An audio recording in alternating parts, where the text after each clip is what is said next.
As batalhas espirituais finais 3. Tudo o que temos comentado até aqui tira a maravilha das grandes conquistas de Satanás no mundo.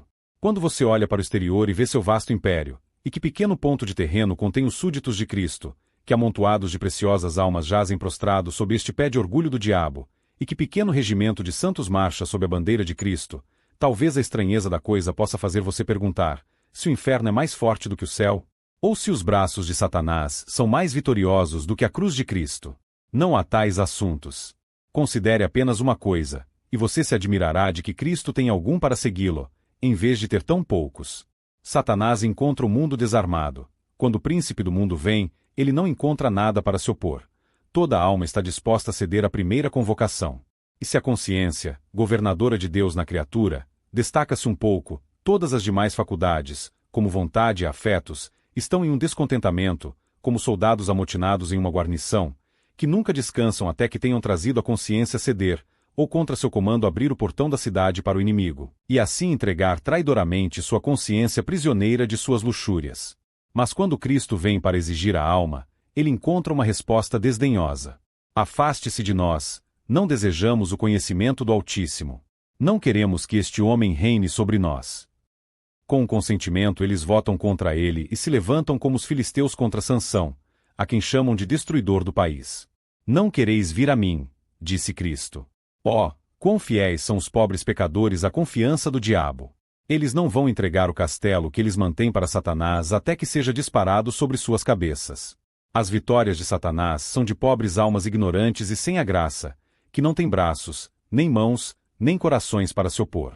Mas quando ele ataca um santo, então ele se senta diante de uma cidade com portões e grades, e sempre ergue-se envergonhado, incapaz de segurar o mais fraco, para arrancar o mais fraco dos santos das mãos de Cristo. Mas Cristo traz almas para fora de seu domínio com mão alta, apesar de toda a força e fúria do inferno. Isso explica por que o diabo tem tanto rancor contra o Evangelho. Por quê? Porque a armadura de Deus abre um arsenal de armas para a alma. Portanto, os santos sempre tiveram sua armadura, e a pregação do Evangelho a desbloqueia. À medida que a luz do Evangelho sobe, o reino sombrio de Satanás de escuridão desaparece. Apocalipse 14, verso 6. Ali um anjo sai para pregar o Evangelho eterno, e outro anjo segue em suas costas. Verso 8. Clamando vitória, Babilônia caiu, caiu. A primeira acusação que o Evangelho deu ao reino das trevas, abalou as suas fundações e pôs as legiões do inferno para correr. De modo que as narrativas bíblicas não são para mera admiração dos crentes, mas para que preguem e ensinem o Evangelho no poder do Espírito Santo, para salvação e edificação de almas.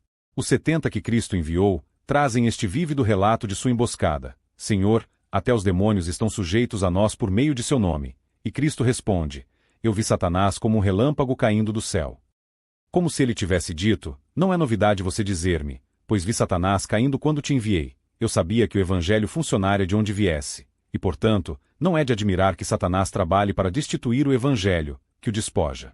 Agora, à luz do Evangelho, os pecadores veem sua loucura e, pela graça, estão habilitados a renunciar a ela. Isso é o que atormenta o espírito imundo, ver-se abandonado de seus velhos amigos e servos, e este novo Senhor vir e tirar seus súditos dele. E, portanto, ele trabalha tanto por perseguição para afastar o Evangelho, quanto por política para persuadir um povo a mandá-lo embora de suas costas. E ele teria cada vez mais probabilidade de realizá-lo entre nós? Que baixa estima ele trouxe à pregação do Evangelho. Alguns que acham que vale a pena cruzar os mares, até mesmo para as Índias, quase na medida em que outros buscam seu ouro, para desfrutar do Evangelho, detestam agora atravessar a rua para ouvi-lo, a um preço tão barato. E alguns que vêm, que anteriormente tremiam com isso, fazem a maior parte de sua missão zombar ou discutir com ele. Não, chegou a tal ponto que a palavra é tão pesada para mudar os estômagos melindrosos de muitos professantes, que ela reaparece presentemente, e abundância de cólera com ele, contra o pregador, especialmente se ele cair nos pecados e erros da época, a própria nomeação do que é o suficiente para ofender, embora a nação esteja afundando sob seu peso. Com que reprovações são os fiéis ministros do Evangelho carregados com isso? Eu chamo o céu e a terra para testemunhar, se eles sofreram um período mais quente de perseguição da língua, do que nesta era de apostasia. Considere seu estado deplorável, você que está totalmente nu e desarmado. Você pode ter pena do mendigo em sua porta, quando você o vê em um dia de inverno, tremendo de costas nuas, exposta à fúria do frio, e não tem pena de sua própria nudez da alma, muito mais sombria, pela qual você se expõe à ira do céu e à malícia do inferno? Será que sua nudez os cobrirá de vergonha, os encherá de medo de perecer, o que os leva a lamentáveis gemidos, bater e clamar por alívio, como é relatado na Rússia, onde seus pobres, por extrema necessidade, têm esta maneira desesperada de implorar nas ruas: dá-me, corta-me, dá-me, mata-me. E você pode deixar Satanás vir e cortar sua garganta em sua cama de preguiça, ao invés de aceitar roupas para cobrir-se, sim, vestir armadura para se defender, quero dizer Cristo e sua graça, que no Evangelho é oferecida a você. Não acredite levianamente nos seus corações lisonjeiros, se eles vos disserem: destes já estáis providos. Temo que muitos professantes chamativos irão ser encontrados em relação a Cristo e a verdade da graça, como os próprios bêbados e juradores. Tais são aqueles que se contentam com Cristo na profissão, nos dons e nos deveres, mas não buscam Cristo em uma sólida graça, e assim perecem. Esses, de fato, são um ornamento para o cristão, como o lenço e a pena para o soldado, mas estes não extinguem a bala na batalha. É Cristo e sua graça que faz isso. Portanto, trabalhem para serem mais saudáveis do que bravos cristãos. Graça embelezada com dons é mais bonita, mas estes sem graça são apenas o despojo mais rico para Satanás. Em um duplo aspecto, a armadura deve ser de Deus. Primeiro, na instituição e na nomeação. Em segundo lugar, na constituição. A armadura que usamos contra Satanás deve ser divina na instituição, e apenas como Deus designa. O soldado não entra em campo com armas, senão com as que seu general ordena. Não é deixado à fantasia de cada um trazer as armas ele quiser. Isso vai gerar confusão. O soldado cristão está sujeito à ordem de Deus, embora o exército esteja na terra, mas o conselho de guerra se assenta no céu.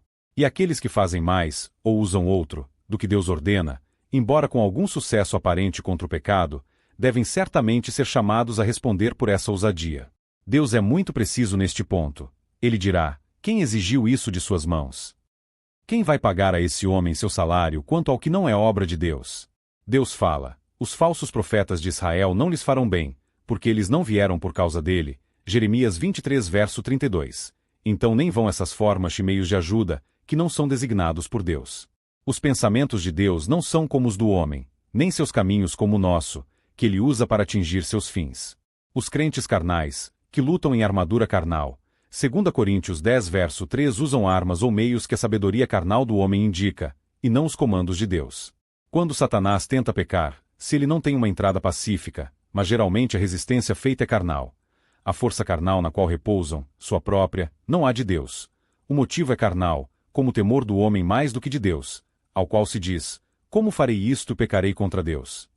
Muitos em seus corações dizem: como vou fazer isso e enfurecer o homem, desagradar meu mestre, provocar meus pais e perder a boa opinião de meu ministro?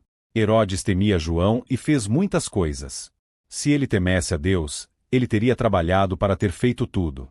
O mesmo pode ser dito de todos os outros motivos, que têm sua origem na criatura, não em Deus. Elas são armaduras que não resistem ao tiro. Se tua força estiver fechada com a criatura, ela pode ser logo cortada. Se em Deus isso irá funcionar, como seu comando, está escrito. Eu não posso fazer isso, mas devo colocar meus pés na lei do meu Criador, ou no amor de Cristo. Eu não posso desfrutar a minha luxúria, mas devo passar por cima do meu Salvador sangrando e, portanto, tentador, odeio a ti e ao teu movimento. Este alicerce é rocha e permanecerá. Mas se for algum respeito carnal que te equilibra, outro mais pesado pode ser encontrado do mesmo tipo, que lançará a balança para outro lado. Aquela que não gosta do homem só por causa do vestido, logo poderá ser conquistada quando ele vier em outro traje.